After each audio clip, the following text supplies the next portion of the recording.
I'm here looking at another awesome table, and this one's a very British Civil War. So it is indeed. Can you tell us a little bit about that, please, Alex? So, very British Civil War, it's an alternative universe where in 1936, Edward VIII does not give up the throne. He does not abdicate. He insists on marrying Wallis Simpson, which of course prompts a civil war. So we've got Oswald Mosley as the Prime Minister, and it's essentially a sort of 3 to 5 way civil war between the Conservative establishment, the fascists, communists, socialists. We've actually got some French intervention force.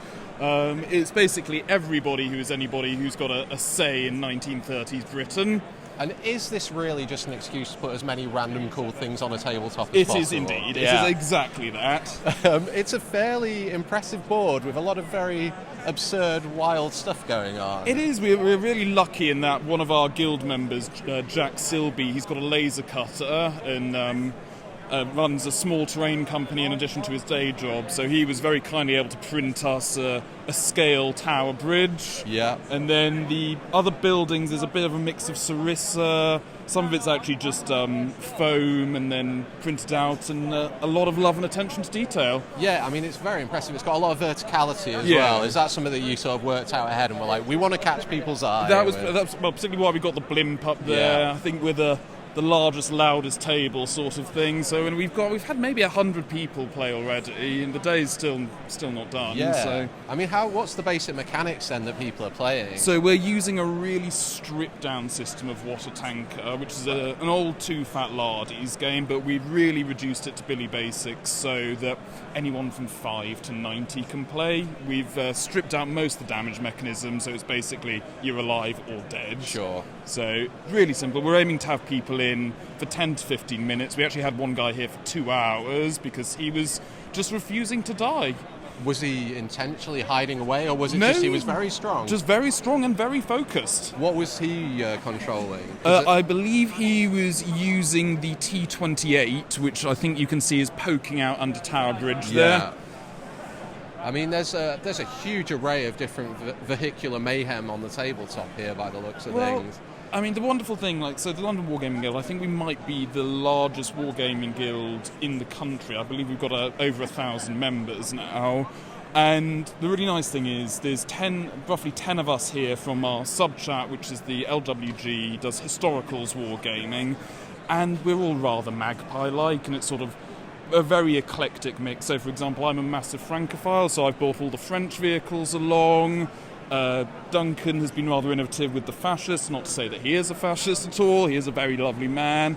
And Daniel, who is the main sort of creator of the board, has brought some really wonderful and eclectic things. So he's made the canal monitor over there, which I don't think there's ever actually been a weaponised canal boat, but it's not to say couldn't be. Why on earth not? Exactly. And I mean, there's a lot to the board. Is this something that you've been working on for years, or you brought it together quite quickly? It's actually really, this 2 days ago was all grey and wood. I believe Daniel and Tom, wherever he's gone, were up until I think 1 or 2 o'clock in the morning last night, putting the final touches. I think we were all painting tanks into the wee hours of the morning. So yeah, it's been quite a labour of love, but it's pulled into punters. So. Oh yeah, for sure. I mean, it's been busy all day by the looks of things. And has there been a particular, because I'm guessing you're letting people pick what they want to use. What's been the most desired of all of the options? The London Scottish Party Barge. So that's the London Scottish rugby team has nicked a Dutch barge, filled it with beer, and are now booze cruising along the Thames, firing anti-tank rifles at everybody they can get their hands on. It's not very good, but it's still really fun. This is the kind of game that makes me wish I didn't have to work today, so I could just come along and play it. I mean, it's about as beer and pretzels as you can get. Yeah. It's a proper sort of drop in for 10 minutes, have a giggle, make some new friends, and then pop out again. Yeah, for sure. And it is purely vehicles, right? There's no infantry. No infantry. We wanted to keep it as basic as possible that even a child could play, and we've had quite a few. So yeah. Neat. Is there anything else I haven't asked you about that you're like, oh, you really need to know this, this is really brilliant? No, just that sort of everyone's really pulled together and providing the scenery, the vehicles, and then just we've had really great appreciation from all the punters. So it's been a really solid day.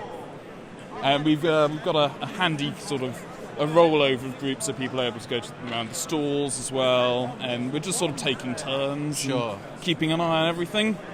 And are you already putting together plans for next salute? Because it's a lot sooner than usual for the next Yes, one. it is. We don't entirely have that organised yet, but I'm certainly not saying there won't be. We'll definitely be here again. We might do some additions to this. We might expand into more London. Who knows? That would be great. You could double the size. Exactly.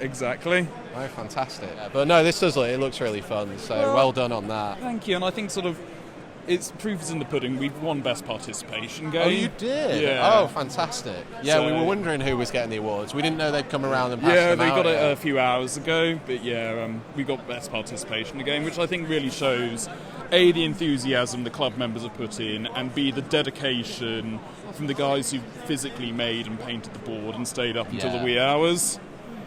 Yeah. So I think well done to the team. For sure, yeah. Congratulations on that. And Thank you. Keep doing it the next year and make it twice the size. Yeah, that is the plan.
I'm here with Carl from Crooked Dice. How's it going? Very good. It's been very busy today. Yeah? Brisk trade all day, which has been great. The Nice. games are keeping busy as well, so good. Really What good. are you showing off this time around?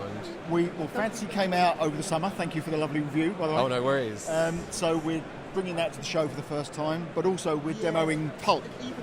Because of lockdown, we released that the summer before lockdown started, so that's never been to Salute either. So it's a show exclusive we've from got double bowl from 3 years ago. Absolutely. Yeah. So we've got a little Mummy's Tomb, Nazis versus Explorers, as you would expect. Yeah. There's two kind of new games to the show. So for people who aren't initiated in the 7TV world, can you give us your brief overview of how it works? If there's a TV show or film that you've loved and adored and you want to bring to the tabletop, you'll be able to do that with 7TV. Right. It's generic profiles of a flamboyant agent or an intrepid adventurer or a tragic hero if it's for fantasy. And it's short, fun, cinematic skirmish action that you can play for a couple of hours and relive your favourite kind of TV moments on the tabletop. Sure, yeah. And I mean, in terms of the gameplay, obviously you can choose to run the movie studio and do that all as a subplot, or you can just have a game, right? You don't have to dive into that. I guess the unique selling point of 7TV is that it takes the conceit that you're kind of making as a TV show or a film. It's a basic skirmish game at its heart, but it has that extra level. So if you like narrative play and you want to imagine that you're Lou Grade or someone kind of creating or a Steven Spielberg creating a great show or movie, then you can kind of add that to the game as well as an extra level of fun. Yeah, so. Steven Spielberg feels a bit highbrow for the pulpy. I think you're absolutely right. Early years. Too high. Early years.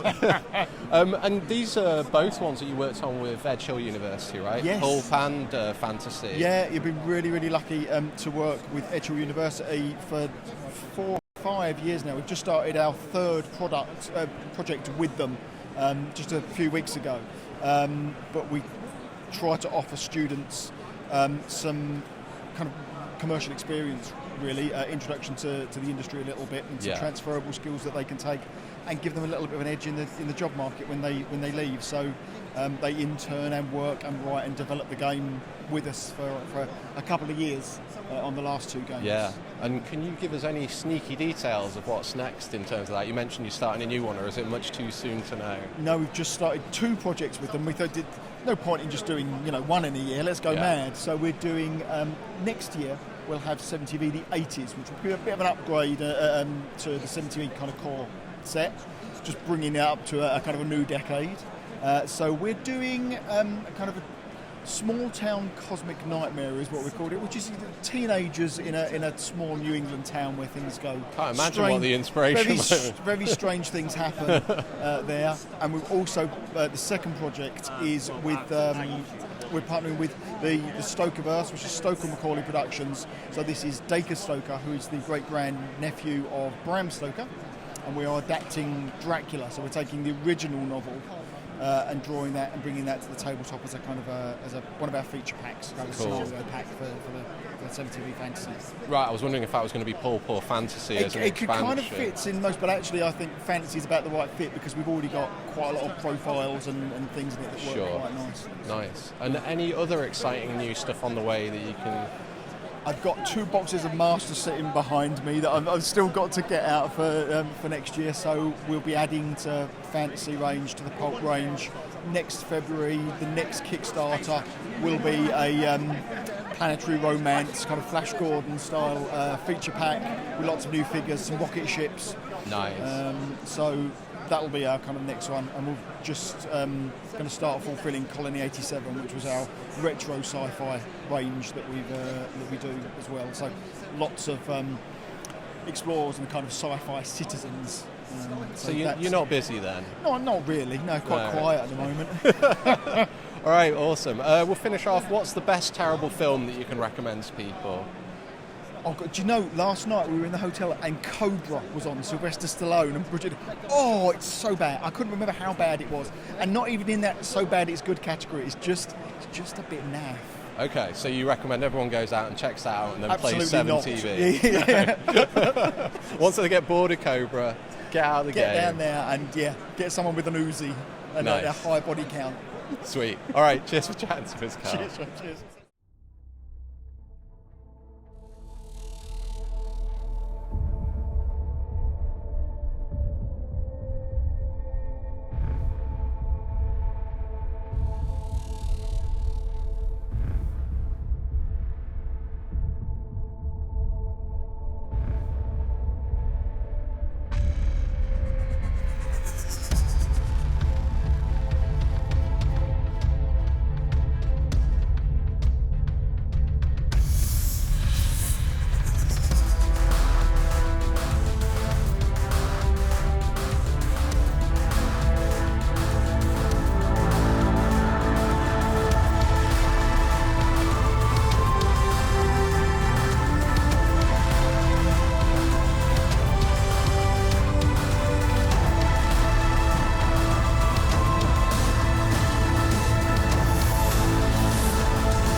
I'm here with Ben, and we've got some fine-looking games behind us. Do you want to tell us a little bit about them? Yeah, here we have Trumpocalypse, Fake News, which is basically a skirmish escape room mix. We have various celebrities of the Republican leading sides trying to stop various celebrities of the Democrat side from escaping Texas and getting across the wall into Mexico. Right. And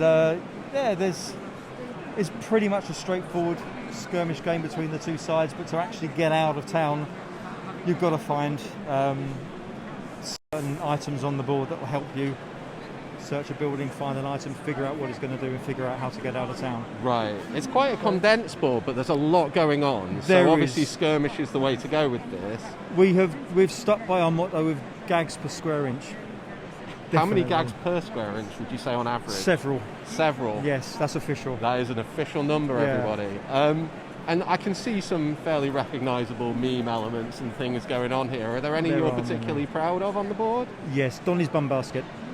Okay. which was given to us by a friend of ours from Finland, Mikko. Sculpted it up, brought it over from Finland himself. Fantastic. He's here today. The Republican Tea Party on the elephant is another favourite. That is pretty absurd, it has to be said. And Powered Armour Obama, which is actually a miniature you can buy from Hassle-Free Miniatures. Right. But yeah, it's just a lot of fun. We've really crammed in as much as we can. As many memes as we can get in there about the whole 2000 election. So I mean, we should obviously say who you are, but people could probably already guess based on the theme of the board and what's going on, right? Yeah, so we are Bunny Badger Games, and we are offshoot of, well, not an offshoot from, but born out of Frothers Unite.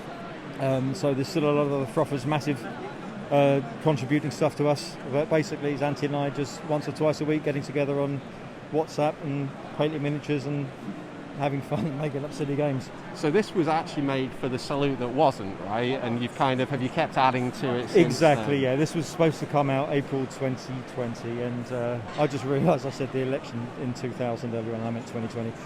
But yeah, this was supposed to be for 2020.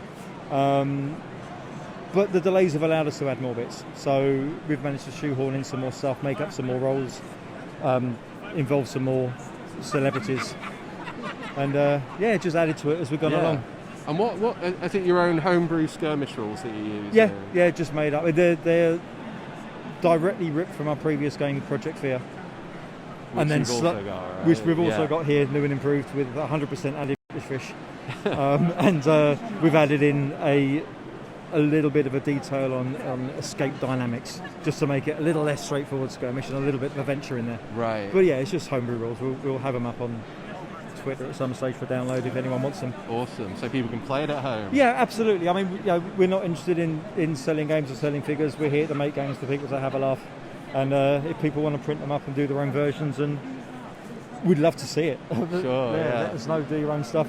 We'll have all the player cards available. We'll have all the rules available. Awesome. I will not be making people boards. And are there any shout-outs you want to give to other people involved who have contributed? There are a lot of people. But Fenris Games have provided a lot of terrain over the years for both our products. John Atter from Ainting Castings has done a lot of stuff for us. David Wood, Little Toy Soldier Company, I think. And who else is on here? Miko's Hassle-Free Miniatures have given us a lot of stuff. Tag, the Assault Group, Pete Brown.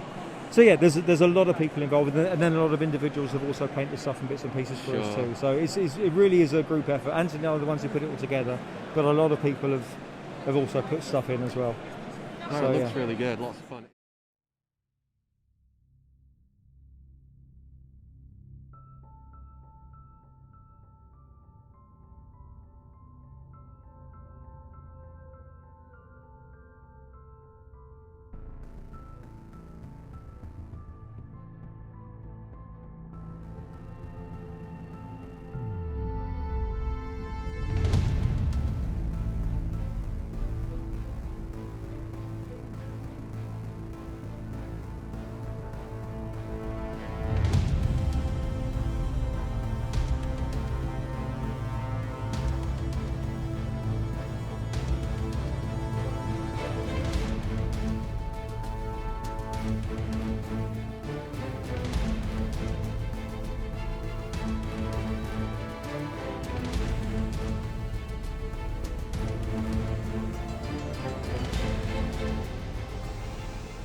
I'm here with Chris from Skirmish Wargames, and you're going to guide us around this fine-looking board that you've put together. That's fine. The game is set in the Mexican Revolution, which lasted from 1910 to 1920.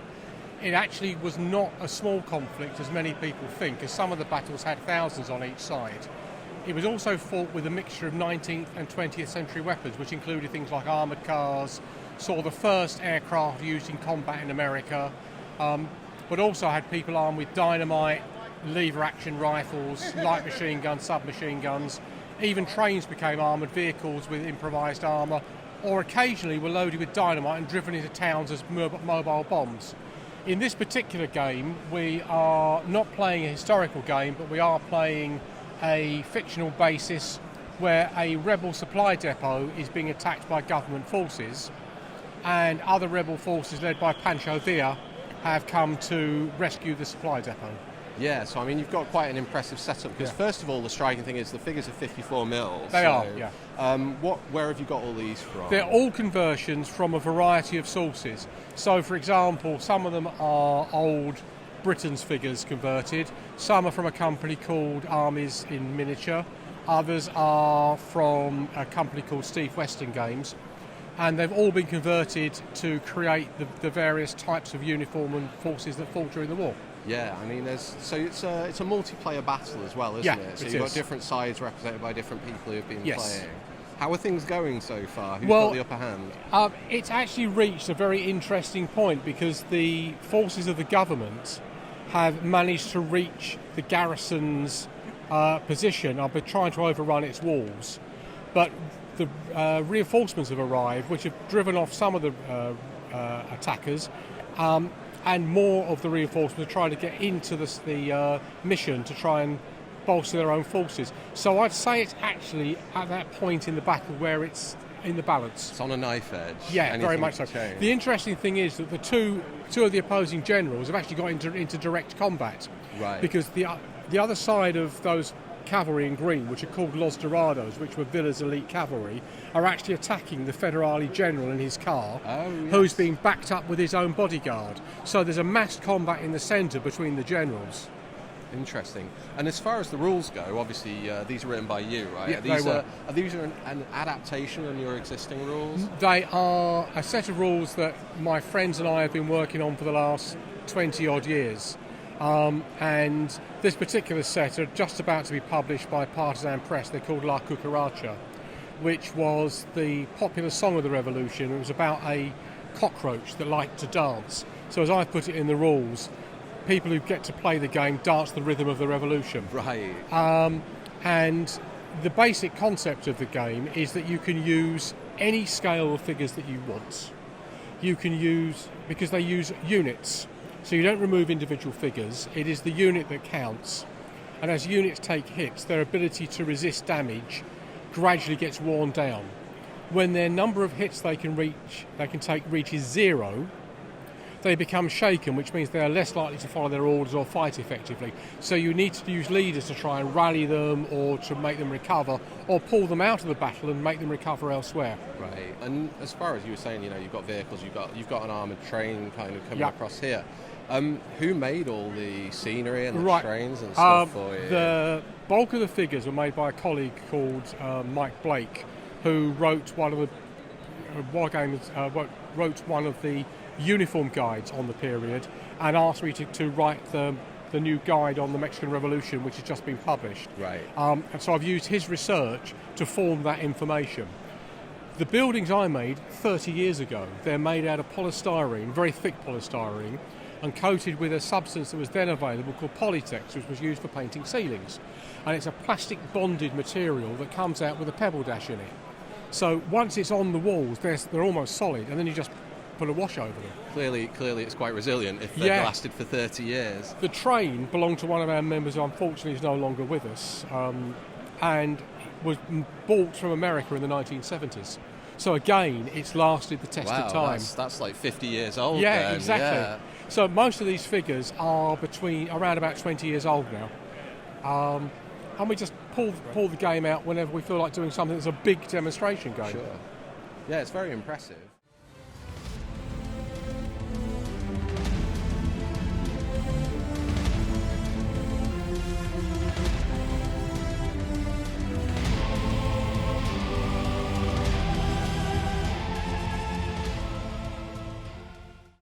This video has been brought to you by WI Prime, Wargames Illustrated magazine's online members club. View more videos or find out more about WI Prime by following these links.